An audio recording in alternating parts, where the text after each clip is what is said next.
Il est temps de passer à une période post-copernicienne. C'est-à-dire, on n'est plus dans la centralité de la Terre, ni dans la centralité du Soleil, on est dans la centralité de Saturne. Une astrologie, une astronomie saturno-centrée. Et pour se rendre compte de cela, il faut aussi étudier les rapports entre les astres et les hommes. Et les astronomes n'ont pas été capables de faire ça. Ils ne sont pas à la hauteur de la situation. Leur hostilité à l'égard de l'astrologie, justement, tient au fait que l'astrologie est censée apporter un nouvel éclairage au système solaire. Un éclairage saturno-centré, qui ne sont pas capables d'arriver, qui ne sont pas arrivés à mettre en évidence.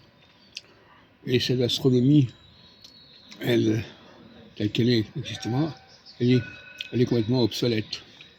Sur le plan épistémologique, sur le plan scientifique, elle est obsolète, parce qu'elle ne décrit pas une réalité anthropo-cosmologique valable. Les astronomes se sont limités en s'occupant de l'astrologie. Ils n'ont pas compris qu'il fallait quand même travailler sur ce sujet, du même que l'autre. Ils sont restés à l'écart de tout cela, et ils ont pris beaucoup de retard, ce qui a affaibli considérablement leur discipline. Aujourd'hui, l'astronomie est incapable de dire quoi que ce soit sur les rapports entre les hommes et les astres. Donc, le géocentrisme, maintenant il faudrait parler du saturnocentrisme ou du chronocentrisme. C'est ça qui convient. Et les astrologues, malheureusement, en sont restés à la traîne de l'astronomie, et ils ont adopté des nouvelles planètes qui n'avaient aucun intérêt.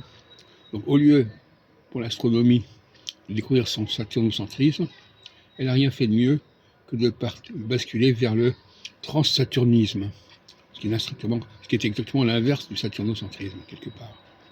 Le transsaturnisme vise à dépasser le stade de Saturne pour y ajouter des planètes invisibles à l'œil nu, inconnues de l'Antiquité. Par conséquent, sur le plan anthropologique, c'est une position qui est extrêmement faible. Donc, c'est ce que j'appelle l'astrologie sauvage.